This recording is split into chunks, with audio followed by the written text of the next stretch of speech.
Good afternoon, everyone, and welcome to our People's HR webinar today. I'm so glad you guys made it here today despite this being post lunch, and I hope you guys have a coffee in hand because this is going to be a jam-packed session today.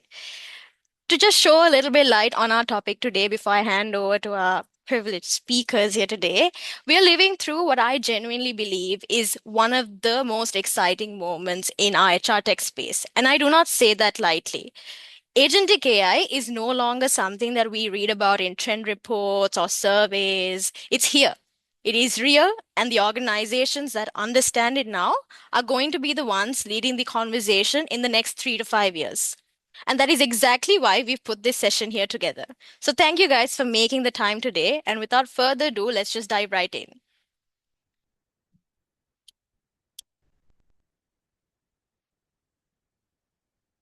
So there are a few housekeeping notes that I want to take you guys through. So if you guys have any questions, you can drop it on the chat or the Q&A section that is there on your screen.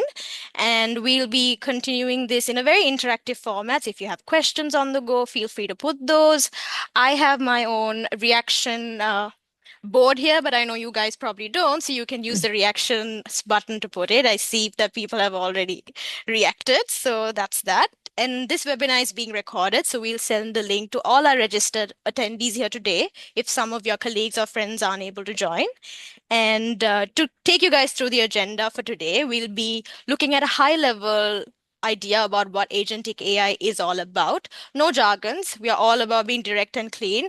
And then we'll be looking at some real life HR use cases across different HR functions. And then we'll be looking at some governance questions that we must answer as C-level executives or HR managers in our space. A simple walkthrough of how this HR ecosystem comes together, how it works, what are some common pitfalls that we must avoid, and the actual difference between agentic AI and robotic process automation. And overall, we'll be giving you a peek into people's HR and our solo and the whole HRIS foundation, which matters more than ever now, and a glance at who we are. And now it is my honor to introduce our keynote speaker for the day, Miss Ioni Mendoza. So Ioni is a co-founder and the CEO of Amor Solo Consulting and one of the most respected HR practitioners in the Philippines space. And I personally think that she's really cool. And with really 3 decades of experience, she has helped countless organizations from early tech startups to scaling enterprises. She builds HR foundations that are compliant, future ready, and built to growth. She sounds like the perfect people's HR representative. She is a certified HR Roadie practitioner, a Lego Serious Play facilitator, and a published author. And today she is here to cut through the noise on one of the most talked about topics in our business right now, which is agentic AI in HR. So please give a warm welcome to Miss Ioni Mendoza. The floor is yours. Thank you, Dinali, for that kind introduction. And thank you, Manolo and the People's HR team for inviting me today for this very exciting topic, as you've mentioned, agentic AI in HR. So my experience isn't running agentic AI in the last 5 years because no one has. And in fact, this particular technology, which is highly innovative, has just emerged just a couple of years back. And the enterprise level adoption is just happening now. So my experience is to bring front and center the human layer that's needed to rolling out this technology in partnership with People's HR, who has the expertise and the data workflow infrastructure and integration capabilities to make this technology viable. And I'm glad that you are joining us because I believe that this is not a future conversation, but a now conversation. So let us begin by looking into the landscape that we have. So Denali has opened it up quite well, that we're in a moment, we're very fortunate to be part of a real revolution, that we're seeing one of the biggest shifts in technology in the last 20 years or 2 decades. So looking at the numbers that we have in front of us, per Gartner, it started almost nil or 0% in 2025. And in fact, they predict that it's going to be 1 out of 3 enterprises that will use or include agentic AI by year 2028. And Deloitte has mentioned that large enterprises have already, they're early adopters of this and already have embedded AI agents into human capital management platforms. And looking at it, doing nothing, it seems like we have zero cost. This neutrality is actually the problem because these early adopters will be ahead of the learning curve and will take, that competitive edge because they are using already the data, the processes, and the efficiencies that this particular platform or this agentic AI-powered platforms can offer. So doing nothing right now has a hidden compounding cost. So there's a cost in waiting. All right, so let's move on.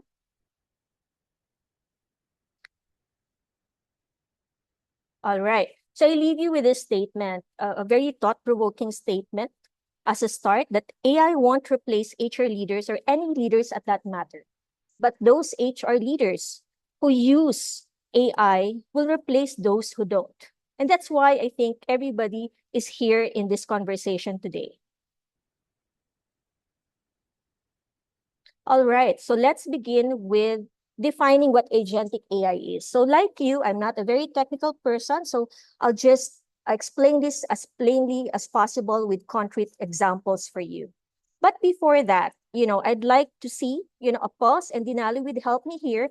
I'd like you to use the emojis to see if you're using some form of an agent AI right now, something that you love using, like ChatGPT, Claude, Copilot, what else? Gemini, the list goes on, right? So are we seeing a lot of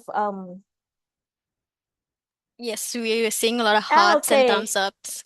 Perfect. I'm sure we have been experimenting, right? We have asked the craziest questions and tested how it will answer to us. That's great.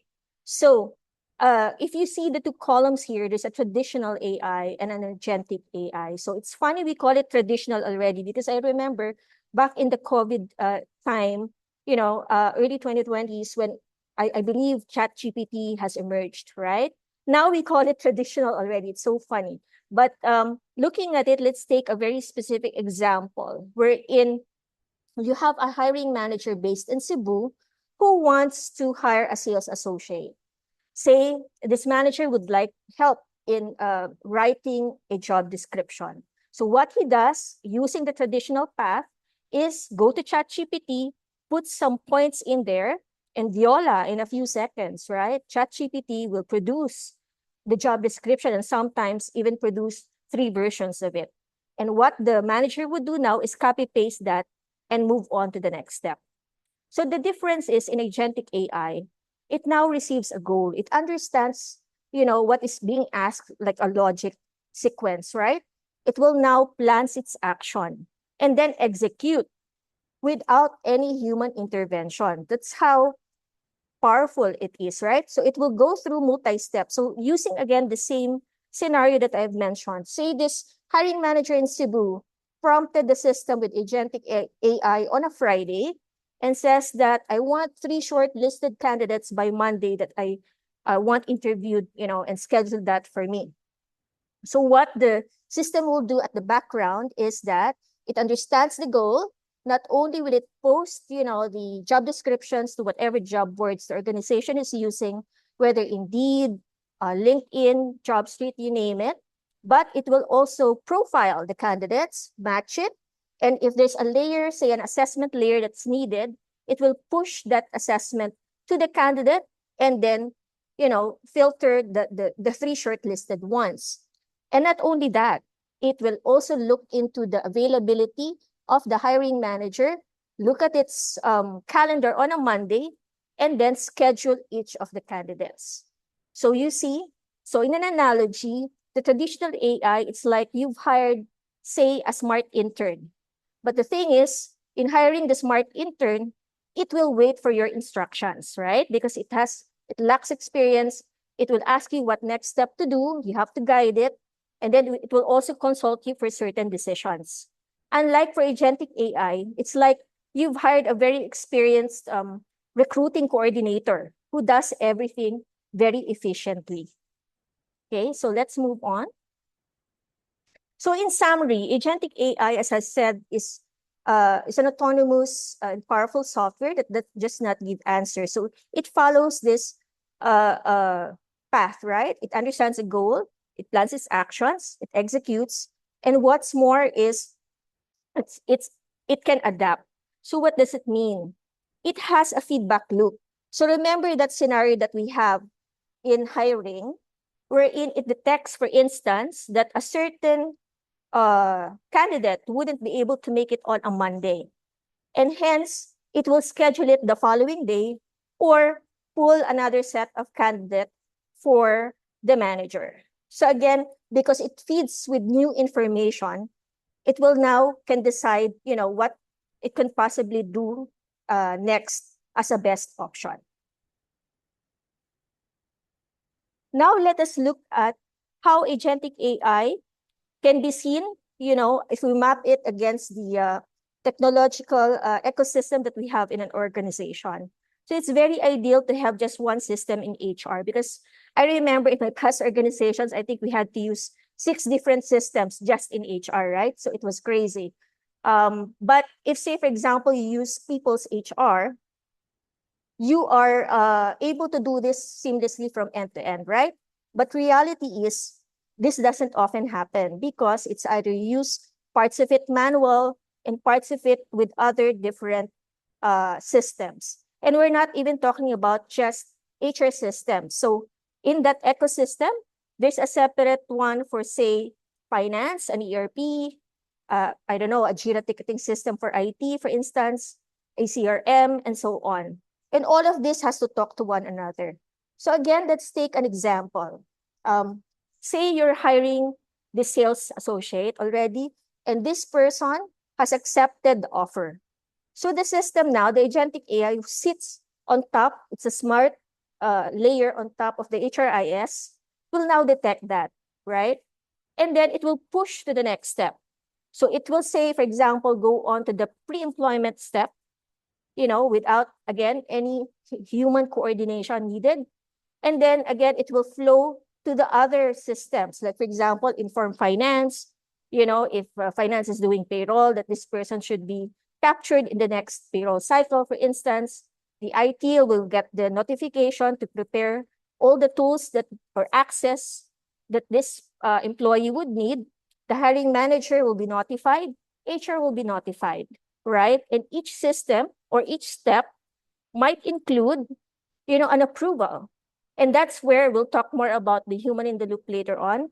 But this is how it is integrated, or the relationship of each system flows in this particular technology. Let's move on. Okay, now we go into HR use cases. I won't spend, so because the first one is recruitment, I won't spend time explaining this already because I gave a very concrete example earlier, but I want to highlight that, the impact stats that we have. So like Bill has mentioned that in their report, organizations who uses AI in recruiting would have a significant reduction of time to shortlist to 50 to 70%. So imagine how much time it will free up and what you can do with eradicating or eliminating all of those manual tasks. Next. The second use case is onboarding. Again, I've shown you the flow of the onboarding earlier. Let me just focus on the adoption phase here. So let's say, your new hire would have to undergo a series of training in the next 3 weeks as part of the onboarding plan. And again, because you use, say, agentic AI for this, it will now detect. So for example, this new hire has already completed all of the mandated training within 3 days that was supposed to be completed in 1 week. So what it will do is it will adjust, it will pull the other training that is needed to a much earlier date. And you can imagine, the ramp to productivity time that it will save. to shorten the learning curve of your new hire. Again, Workday has shared that it potentially can reduce new hire time to productivity up to 30 days. Next one, please. Now, use case on performance management. So if you're like me, you might have probably have your own experience of doing the entire performance management cycle, both, using a robust system and also doing this manually. And the latter can create nightmares, especially if you are doing this in a very tight timeline, or if you have to follow some regional schedule, especially if you're a global organization. So you can imagine the time spent in just putting the goals in, making sure that they're updated. Your HRBPs would have to chase managers and even employees for their own self-evaluation, the 360s, manager review, and the whole 9 yards of it. And we're just talking about the performance management because typically it's tied with compensation review and planning, right? So again, all this chasing, all of this stuff, when you do you have this layer on top, it will eliminate that and having to manage, say, a lot of fragmented spreadsheets around, right? And in fact, it can help you, like for example, in this scenario, it can flag some outliers in the process. And that would give a lot of insight to, say, your HRBPs to have a more meaningful conversation with your stakeholders and guide the managers in the process. And again, for this, I'm just gonna highlight uh, the the reduction of admin for HR up to 60%. And again, imagine the value added work that your HRBPs can do with this. Next one. Okay. For employee self-service, again, you might already be using some form of, say, a chat bot, which is part of your HRIS, and a lot is, even mobile, there's even an equivalent mobile app for it, right? And as I've mentioned, this is just not asking certain questions and it will give answers. So for this particular example, wherein the employee needs help about sick leaves. And in fact, some of them are trained to understand Filipino language, right? The AI, so they can respond. So this employee will no longer need to wait, say, after the weekend or a long holiday to get a response. And not only that, it can move to the next process wherein it can push, say, for example, the next step in filing correctly the sick leave request and uploading, requesting for the medical cert. And of course, at the back end, it might push to the right HR person to be able to validate it. Again, this is where certain human in the loop might come in, especially in approvals, up until the manager approval. So this is just an example of how AI can help resolve, it says here, up to 65 to 80% of routine queries per move works. All right, so next one. Okay, so the next HR use case is, I think, if not the most impactful, would be leveraging it for workforce intelligence. So what happens here is that we don't just look at reactive data, right? Mean to say, when we look at it, it's not that we cannot do anything anymore because, like an attrition report or an engagement score, that event has happened already, right? So what we do is now very reactive. But if we leverage on what this technology can do, say for this example, it has flagged that 4 employees under the same department, say we assume that this is also under the same manager, has taken stress-related leaves, right? And not only that, so it now connect the dots on certain patterns. So for instance, it will also pull out overtime reports, or it will look at the span of control that the manager has. Say it would be discovered that the manager would, say, have another 14 direct employees under him. So it's too many, right? And the last check-in that this manager has done was more than 60 days. So obviously, cracks might happen. So if the HRBP has access to this type of information, they can collaborate with the stakeholders on what proactive interventions that can be done, right? Whether it's conducting stay interviews, skip levels, uh, putting more on the development side, things like that. It can really make a different impact.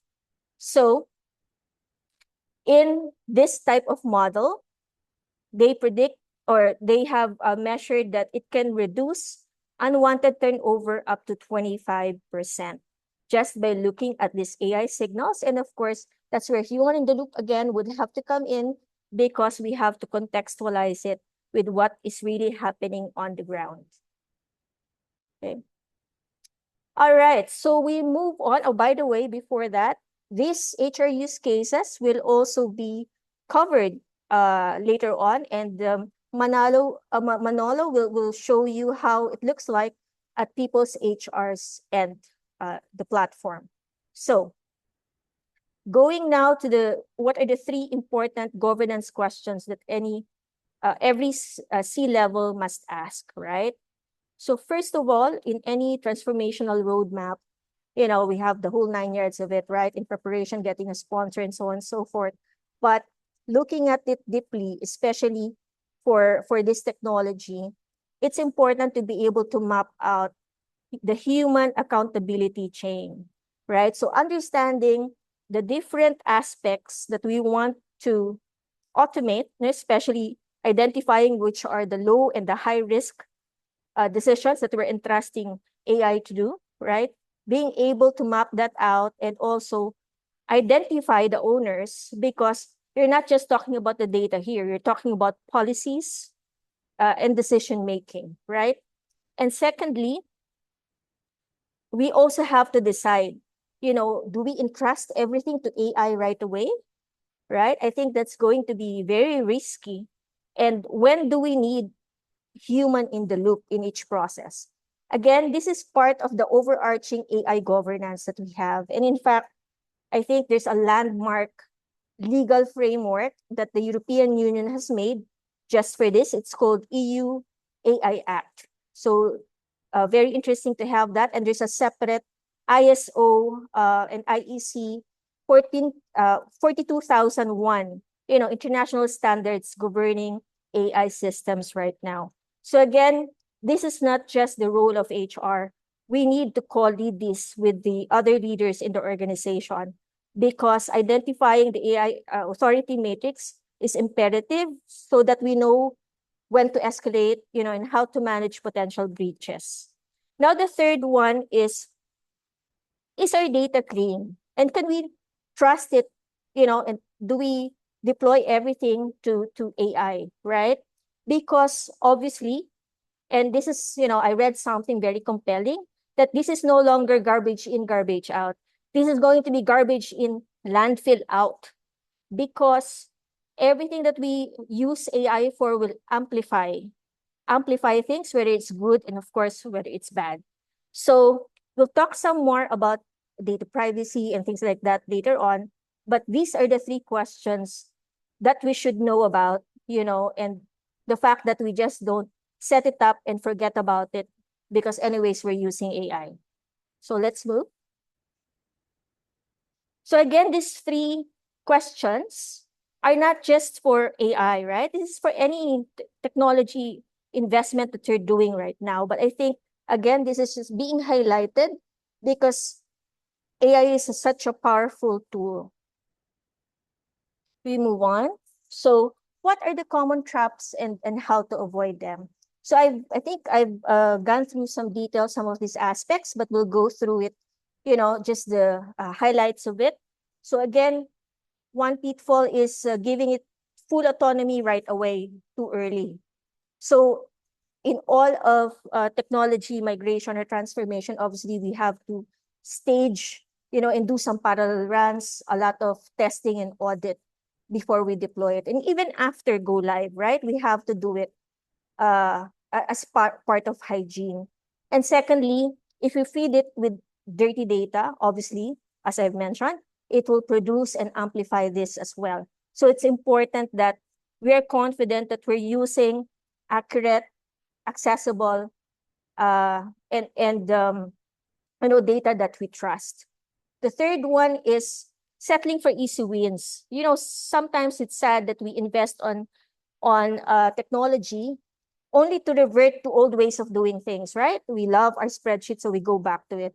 Or we don't know how to use it, so let's not use it anyway. So I think part of the transformational journey, it's very critical to do that capability building, making sure that people understand and trust this technology and train them, on how to use it, the do's and the don'ts and the whole 9 yards of that. The fourth one is having no governance, as I've mentioned. So that's very obvious. So it will open up a lot of issues, not only technically, but also legally for us, right? And then the next one is about AI bias. So let's just take that example again, the recruiting for a sales associate. Let's say that the hiring manager, after using or been doing this process for the last 2 months, have observed that the shortlisted candidates are always, all males, right? Or coming from a specific demographics only. So something might be wrong. So this is where potential biases can happen. And you have to obviously work with your vendor for this and identify what went wrong and how you can retrain the technology. So again, it's imperative to do this audit, from time to time. And then the last one is no data processing agreement. Again, we are being governed under the National Privacy Commission. And I think they've also had given out some circulars about using AI systems, registering and reporting how we use it for decision making, things like that. So if we move on to the next, it's important that as users and as part of the organization, we are the personal information controller. So we cannot pass this responsibility to the AI nor our vendor. And in fact, before using anything, we have to have this transparency and consent, especially at two levels. One is for the employees, they have the right to know why, when, where their personal data is being used, and also when AI assisted decisions are being made that will impact the employees. And then secondly, for the vendor, of course, they're the processors. But then again, we have to define what data should and should not be used for this type of technology, for instance, and how to handle breaches and things like that. So I think this is a very important aspect of it as part of AI governance. Next. Okay. So a quick just comparison between agentic AI and RPA. So there's a lot of technical buzzwords out there. We will not cover it, but this is just comparing that for the robotic processing automation, because this is like your chatbots that you might be using right now that are trained only for specific rule-based parameters, right? Unlike, again, as I've mentioned, agentic AI is like your fully experienced HR coordinator who can do everything autonomously. Of course, for agentic AI, it learns, right? It's a learning machine.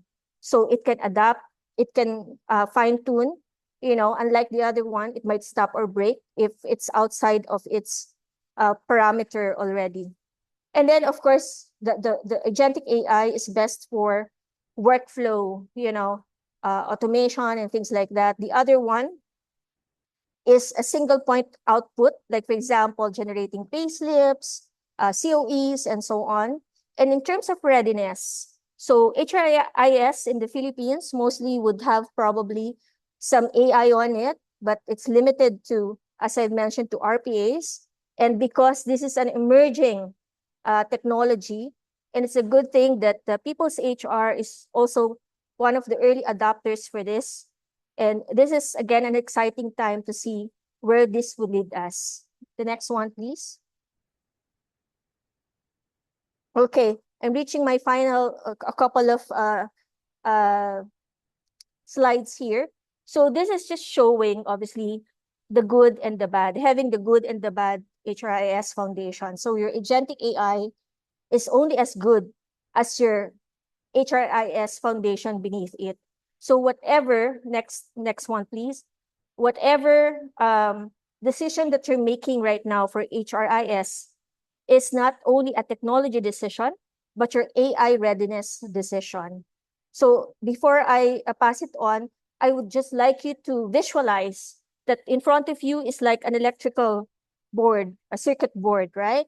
Wherein that's your agentic AI that if you put it on, it's very powerful. It can run almost everything.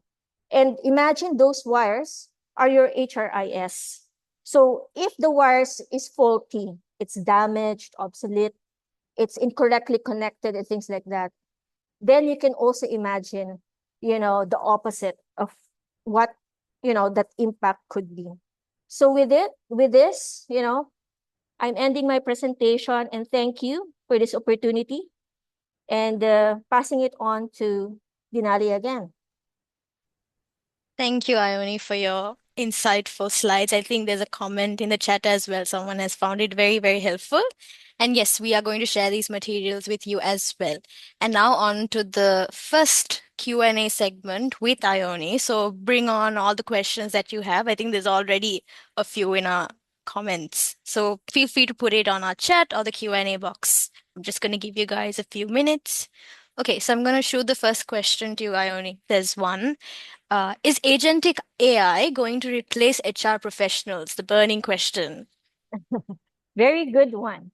Well, personally, my answer is no, because I think agentic AIs have explained is something that can expand us as professionals, right? So if we lean into it, we try to really embrace it and also learn, as we grow to this process together. I think we have a lot of benefits that we can get out of it. One of it is obviously it can free us with the things that we don't want doing, right? The no joy work, the repetitive tasks, things like that eats a lot of time.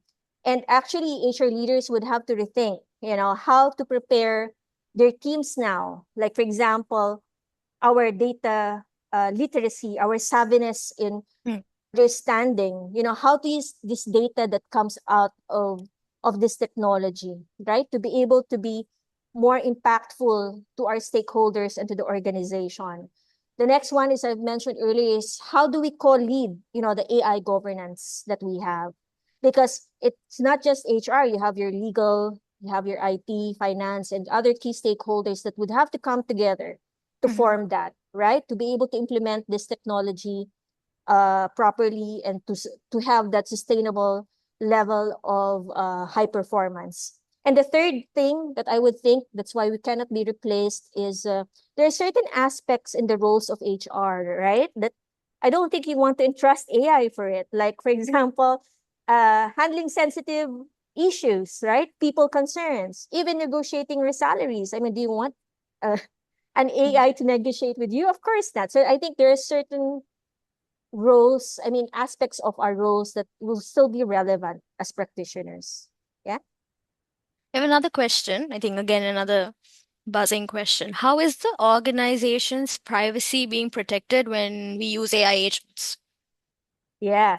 So remember what I've mentioned about making sure that we're compliant in terms of the data privacy agreement and the law of the Philippines, right? And whatever other circulars that the National Privacy Commission is sending from time to time, right? And in partnership, like People's HR or whoever vendor that you're using, I'm sure they also need to be compliant. So I think having those guardrails plus your own policy internally, you would have to work together to be able to ensure that, you know, the privacy, biases, security are well taken care of in that framework. Okay. If anybody has more questions, feel free to drop it in. I think we have one more. How do we get started if we are interested in exploring agentic AI in HR for our organization? Nice.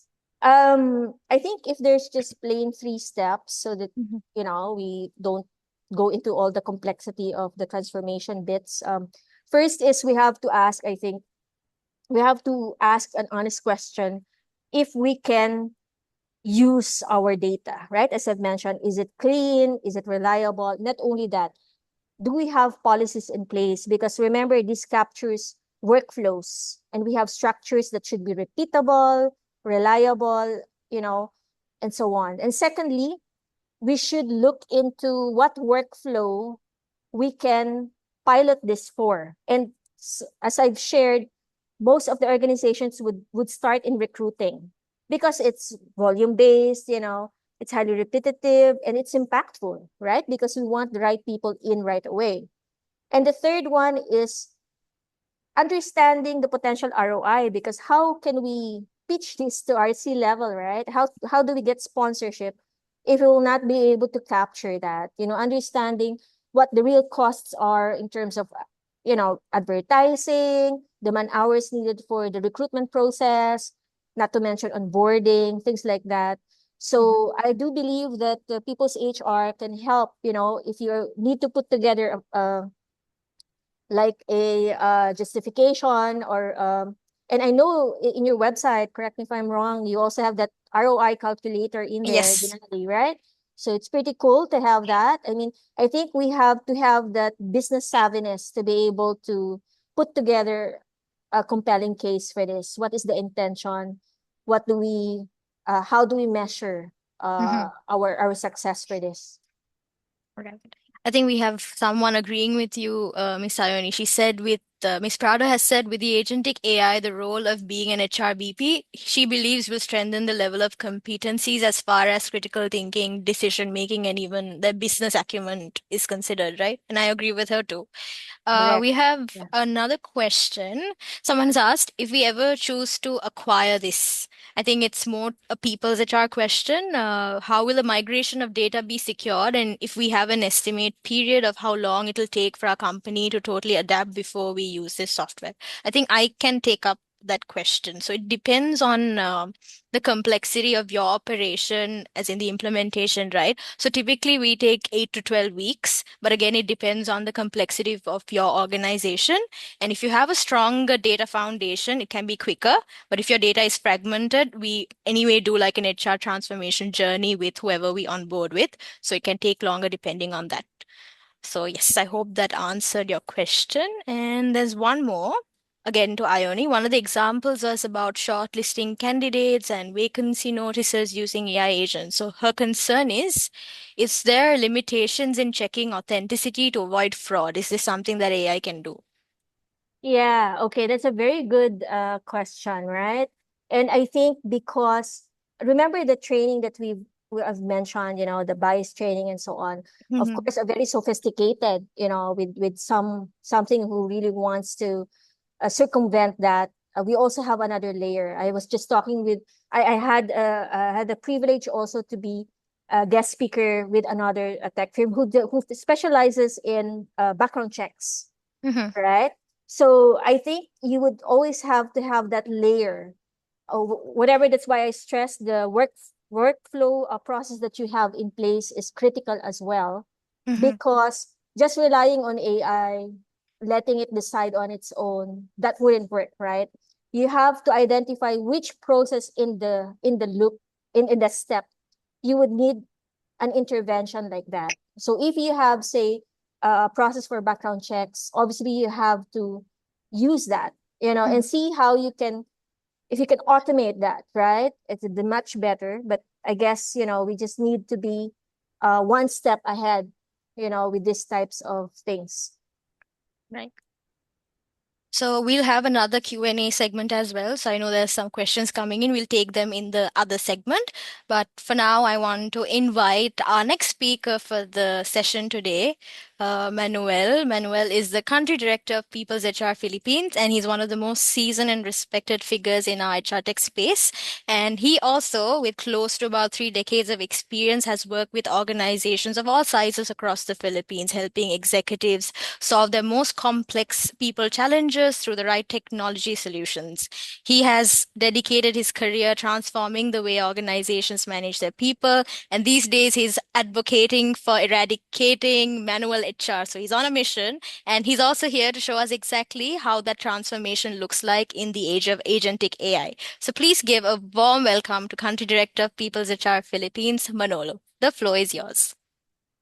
Thank you, Dinali. And this is kind of pretty tough talking after Ioni. So I hope I can provide more value to this webinar. No? So yeah.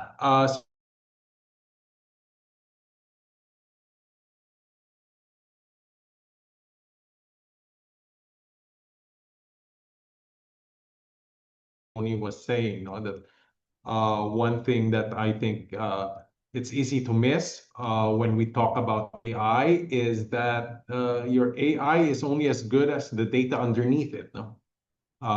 You might have a brilliant AI sitting on top of a very messy, incomplete, siloed HR data, and it will just give you brilliant sounding nonsense, or as Ioni said, a landfill. The, Uh, and that is Manolo, not. I think there's a small issue in network. Can everybody confirm on chat if you can hear and see Manolo? Are we all Can you good? see me? Can you see me? Can you Uh, hear me? We can't Apparently see some it. people. Can you just try? Give me a sec. They can't see you, apparently. They can only hear you. Okay. That's all right. We'll just have a minute and we can see Manolo real quick. I was there earlier. I also see you. How about now? There you go. There you go. Sorry, guys, for the little Sorry, technical inconvenience. It's apologies. fine. Maybe we take it from the top, Manolo. Yeah, well, sorry about that. Technology. Here you go. One of those occasions that human is needed. Uh, yeah, no, so we're going to show you now what agentic AI looks like. No, and again, I would like to emphasize that it's really agentic AI is only as good as the data that's underneath it. Because if not, you might have a brilliant AI, but if it's sitting on top on very messy, very incomplete, siloed HR data, you will just have a landfill of problems around that. No, and this is not a technology problem. No, this is a very foundational problem.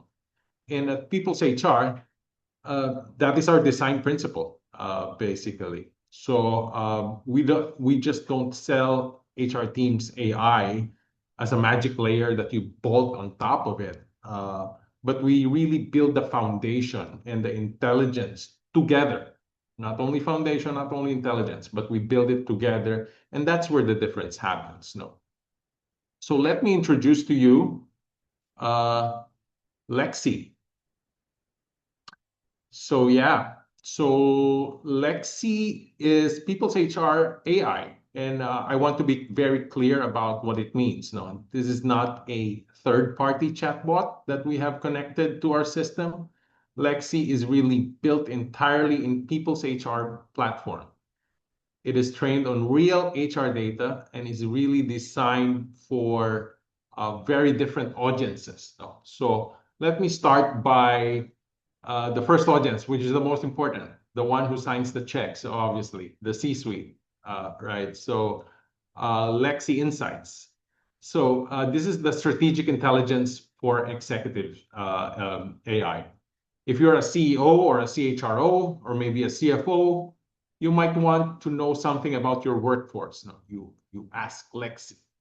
You get answers in seconds and not after waiting for, I don't know, 3 days, a week, or for someone in HR to pull a report. Now, the second one is the second audience is of course, your employees. Now we have two agents there. No? So we have Lexi Smart Navigator. This is an intelligent self-service uh, uh, AI that really helps or handles everyday stuff. Like, it helps you navigate the system, your ESS, or your app. It helps you, look for where how to do leave requests, look requests for payslip, policy questions instantly, instead of calling your HR and HR being inundated with all of those calls and emails or logging a ticket. And then we have the Lexi Super Agent, which is my favorite. This is where it gets exciting for me. The super agent does not just answer questions, so it really acts. So it has this is where the action happens, So it not only raises requests, but to update records, manage workflows, and it will do some activities for you, like filing a leave. When is the next long weekend? Can you please file 3 days before that weekend happens? And so on and so forth. So it's not really a chatbot, but it's an actual colleague, I would say, an AI colleague, and this is one AI, built entirely for your people. Now, let me just be more concrete and let us look at the recruitment, as Ioni mentioned earlier, because this is also one of the areas that I hear most pain from HR leaders, not only in Manila, but in Cebu, Pampanga, even in Mindanao, wherever, whenever I talk to them. Now, in this case, let's say that, hiring is very slow, right? Screening takes forever, and oh man, trying to sync the calendars and coordinate is such a nightmare. And by the time you get an offer out, your best candidate has already accepted an offer from your competitors. So here is what People's HR with Lexi looks like in that world. So for example, from creating the job ad to creating that requisition based on the role and profile, then CVs come in, and then Lexi helps you parse all of those multiple formatted CVs. So it parses the data, scores each candidate as to fit based on the requirements that you have posted, and then narrows the pool. Or maybe I would say, it just shortlists those candidates that have the higher probability of a better fit within your organization or within the job.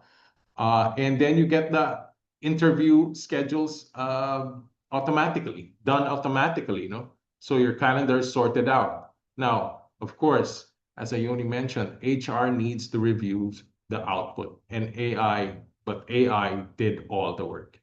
And this is not, again, the question earlier, around, is it going to replace HR professional? No, this is not about replacing your HR professional, no. This is about giving them back the hours that they have been losing to admin so that they can focus on decisions that actually need human judgment. Just a quick note around that. I don't know why, for the last 3 conversations I had with, especially those in the payroll team, I don't know, the magic time during payroll is about 2 a.m. I swear, 3 different companies that I've talked to, they have mentioned 2 a.m. during payroll. They send approvals for their HR head to approve payroll at 2 a.m. I don't know why. I'll comment on below if you want that. So yeah, so that's HR recruitment. But now, if you're a leader, right, or you're a talent acquisition head, so you kind of look at it, right? So okay, so I've done those activities faster, but within my entire process, how can I improve it, right? So I may ask the question, where are my recruitment bottlenecks, right? So like in this case, right, it's quite obvious here that there's something broken. Lexi comes back with a clear picture only with 2 out of 5 open roles have reached offer stage, and acceptance rate is 38%, below, and so way below where it needs to be. So there are 11 candidates across 3 roles have been waiting for more than 2 weeks just to be scheduled for an interview. So it gives you those insight, where the bottlenecks are. Traditional HRIS or ATS would give you a table of data, wherein it will leave you to figure out what that means. For 5 Excel sheets and dashboards that you can mix and match. So Lexi tells you what is happening and then where the strain is really, and it reads like an analyst. It's like your in-house analyst that's not just only going to give you a raw report, without any analysis. So I won't have time to show you the live demo today, but let me show you one more scenario that I think my 2 favorite positions or C-suite individuals might relate to. So in this scenario, it's more about okay, the CFO goes to you, or the CHRO or the CEO goes to you and then asks, okay, how can we control costs? So you might ask that question: which teams had the highest overtime hours in the last quarter? Excuse me. So yeah, so who is carrying it? Which is it? Is it concentrated in one team? Is it concentrated in one shift? Is it a sign of understaffing, or is it inefficiency, or something else? So in most of our organizations, answering that question means, again, asking someone in HR to pull a report, clean up the data, validate the data, and then get back to you maybe tomorrow, or maybe next week, or my favorite, ASAP, or AKA whenever. Or sometimes you hope that somebody forgets about that. Excuse me. So in most organizations, answering that question, so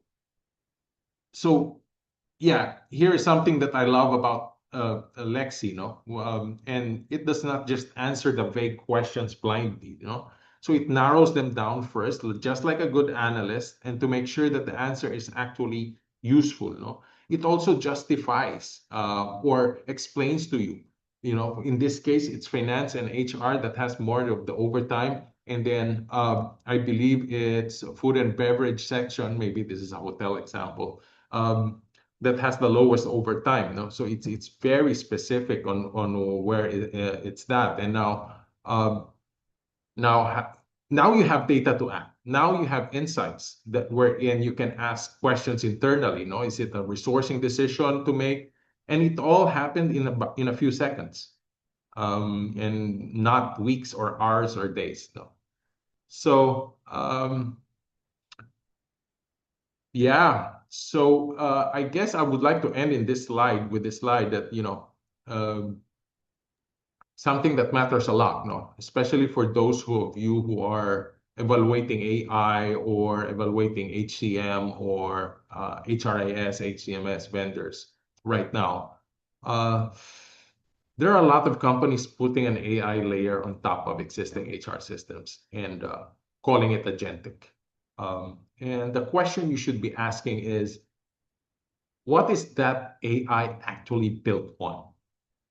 Lexi Insights, it's built on the same infrastructure that has powered real HR decisions for organizations across Asia, not only in the Philippines, but across Asia, and for nearly 3 decades.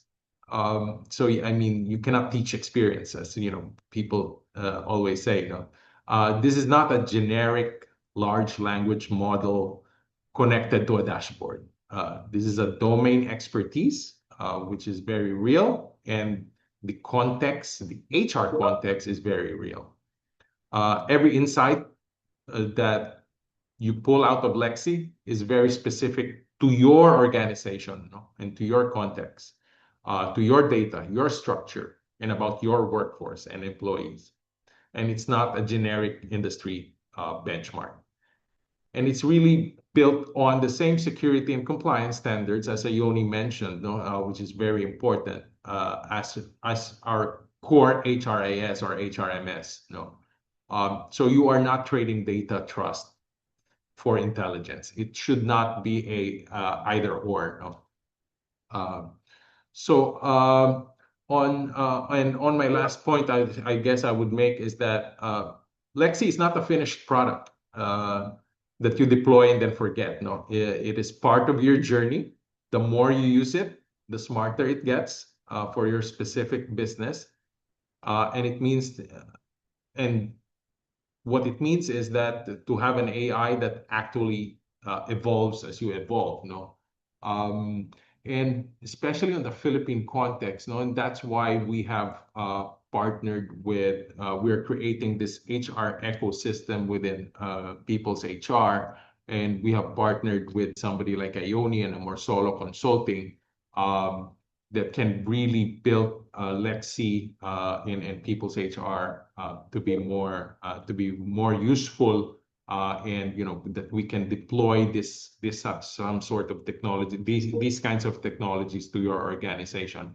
But I will not do justice if I introduce or I describe Solo Consulting. So I'll pass it back to Ioni to please tell us more about Solo Consulting. Thank you, Manolo.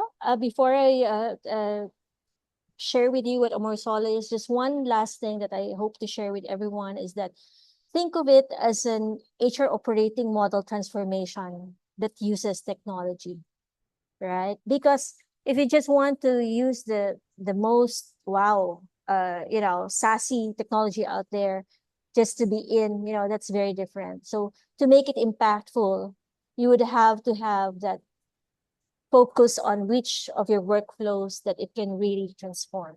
Okay, so going back, so Amor Solid Consulting, so we are a strategic partner of various organizations, at different sizes, from startups to scale to more mature ones, and we provide meaningful interventions. We collaborate with you, and some of them is what Manolo has mentioned, whether you're doing transformations right now or if you're a startup would need some fractional HR help, and let me just leverage on that we are a certified Lego Series Play methodology facilitators, wherein we can tailor fit, different topics that are relevant for you, that is action oriented, like strategic planning, leadership development, team development, innovation, and what have you.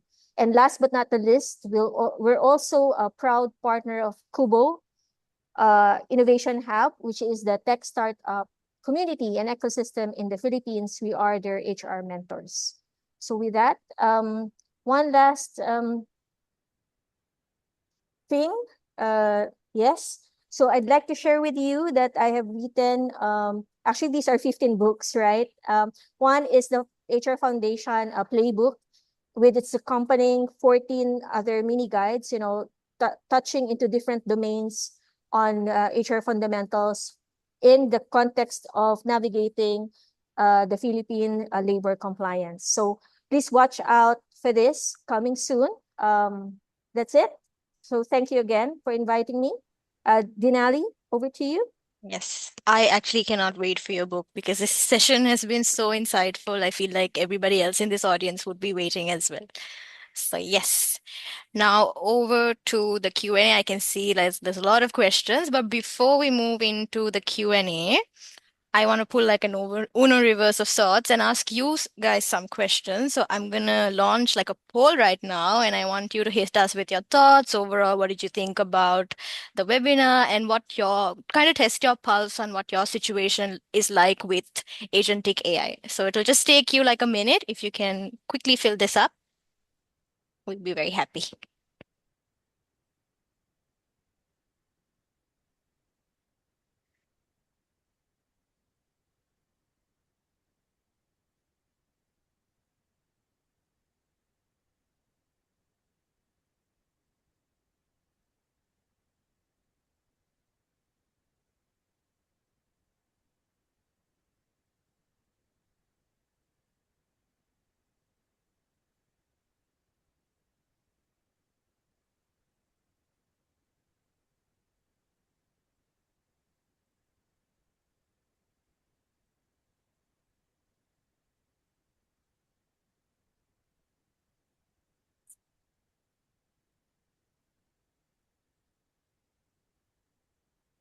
I feel like our audience today is very tech savvy. They know what they're talking about. They're all ready. I feel like, we're all in it for this future of AI that we're talking about.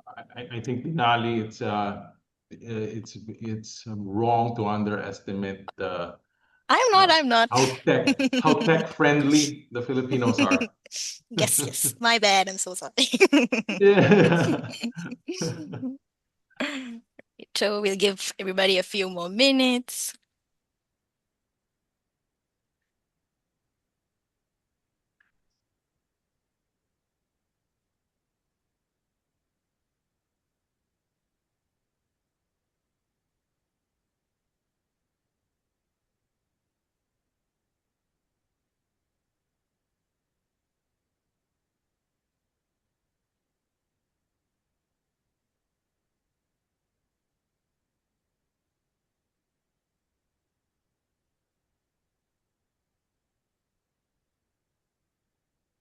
I'm going to leave the poll open and maybe Manolo will, because in the interest of time, we'll start answering questions as well while the Yep. poll is open.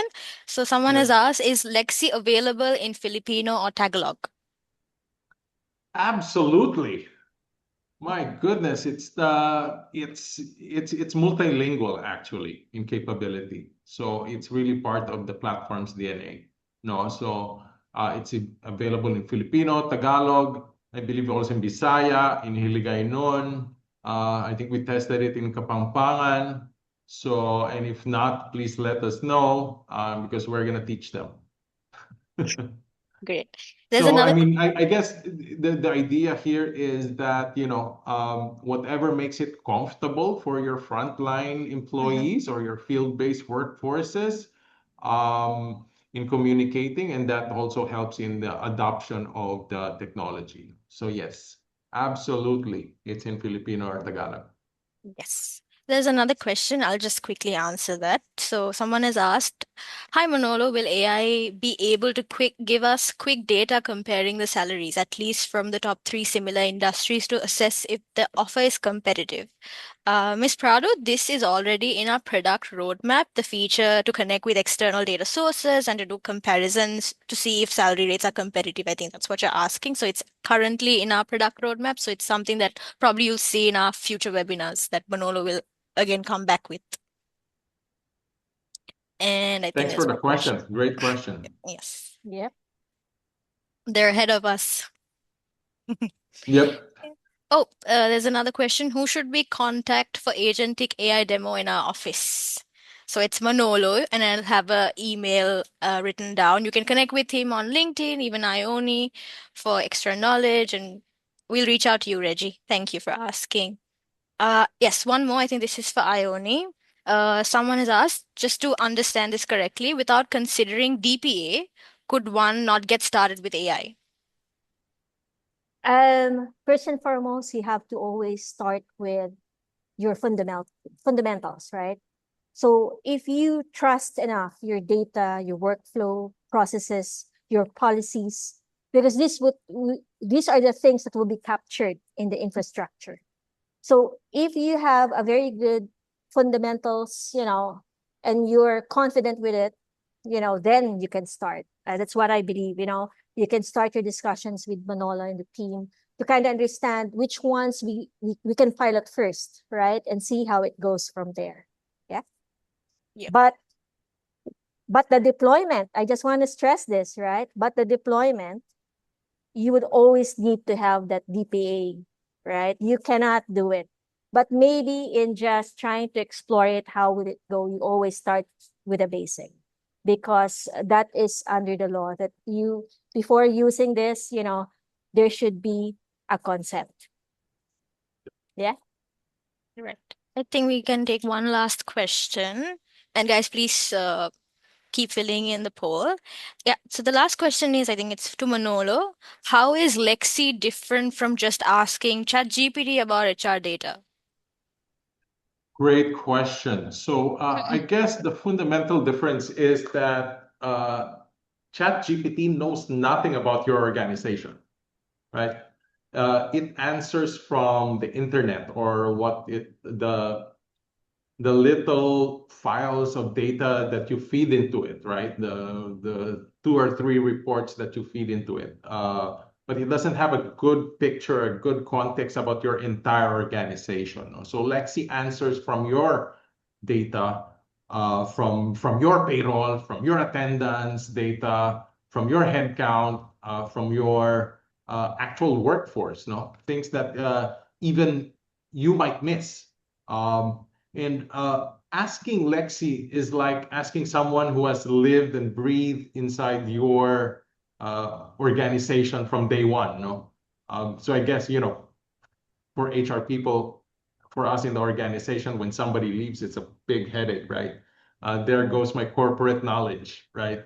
Uh, so instead of flying out with a system like this, with a system like Lexi, you retain that knowledge, no? And it's because it's built on the People's HR HCM foundation, no? Where the insight is real, specific, and compliant. And I don't want to say this, I don't know how to say this actually, but please do not feed your employee data into a Gen AI tool like ChatGPT. Um, there might be some privacy risks there, So yeah, I think that's it. I hope that I answered the question. Yes, and because there are people asking us who want to see more of Lexi and people's HR in action, like we can take you through a personalized walkthrough of the entire AI Insights, Super Navigator, Super Agent. So you can reach out to us at info@peopleshr.com. I've added it on the chat as well. You can just drop Lexi and we'll know why you've emailed us. So yes. And I believe we have interactive demos in the website as well. Yes, we have So interactive. have a look there as well. Yes, you can actually check out our website. You can find the ROI calculator that Ioni was talking about. I think there was a pricing question as well. We'll be reaching out to you. And yes, with that, I'd like to wrap up. I think now everybody's getting a bit sleepy because it's right after lunchtime. Yeah. Yes, so I Yeah. am so happy that there were so many people who came in today and they were so interactive and with so much insights to share from their end as well. And a big, big thank you to Ioni for stepping up and doing this session for us. You've been amazing and I've learned so much from you today. So thank you. Thank And of you. course, not forgetting Manolo. Thank you for repping People's HR and showing everybody what Lexi is all about. No, thank you to everyone, and thank you, Denali, for arranging this. And Thank you, hope it was everyone. quite helpful. Thank you. We'll be back with another webinar very soon, and the recording will be in boxes towards the end of the day. So thank you, and I hope you guys stay well, and that's the end.